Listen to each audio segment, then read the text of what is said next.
Disneyland, a place of wonder, imagination, and fantasy for people of all states and nations to come and escape the worries of their daily lives. A place where the monorail, It's a Small World, and Pirates of the Caribbean became staples of the park, even to the point of further defining it as a fine vacation destination. But what if I told you the attractions I just listed off weren't always there? What if I told you that these attractions came a good chunk of time later than the park's opening? Today we'll be discussing these and more. We'll talk about how some even preceded the park in development, but took a few more decades to bring to reality. The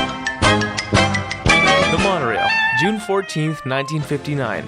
Envisioned as one of the two replacements to common transportation, the monorail was conceived and built at Disneyland to show the world the technology that Walt Disney was putting at their disposal. The monorail and the People Mover were intended as mere samples of future city transportation and were planned to become an integral part of the original Epcot project. History aside, this scenic tour through Disneyland wouldn't be around for another 3 years after the park's opening.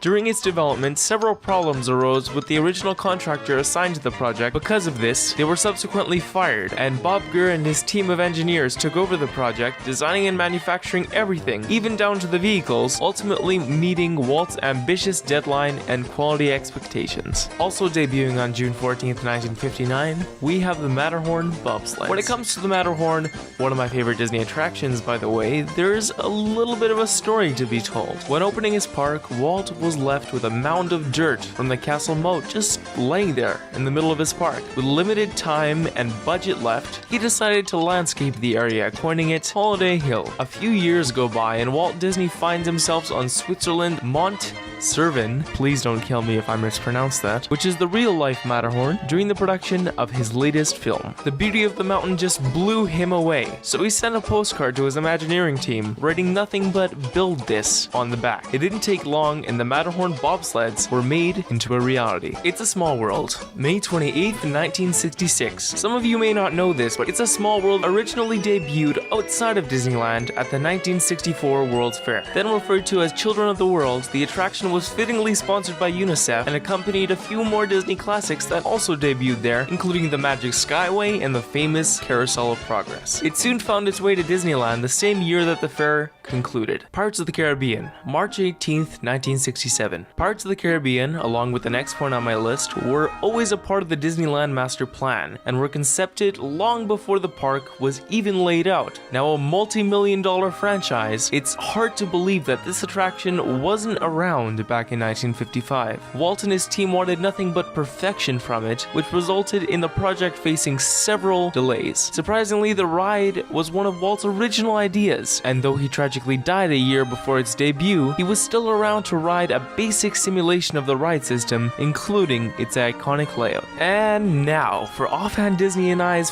favorite entry on the list, The Haunted Mansion, opening on August 9th, 1969. I absolutely adore this ride. From its incredible and impeccable theming and ability to immerse to its many Easter eggs and references, this one really takes the cake. On another note, for some examples of these awesome references and otherwise some really cool content, I would strongly recommend that you check out fellow Disney YouTuber Offhand Disney. This guy even did some theories that, I don't know, connect the whole park into one story. Anyway, back to the ride. Development of the Haunted Mansion started, as mentioned before, long before Disneyland itself, being conceived for the park that was to be across from Walt Disney Studios, which we know changed location and evolved into Disneyland. Harper Goff, Ken Anderson, Mark Davis, X Atencio, Claude Coates, and Rolly Crump, along with the man himself, Walt Disney, were among the names who had a hand in this beloved attraction over the course of its evolution, going from a walkthrough to including its famous Omni-Mover. The last thing I want to say about it before I completely nerd out here is that the exterior of the ride was actually completed in 1963, but the mansion itself would remain vacant for another 9 years, while, as Walt put it, they were collecting the ghosts.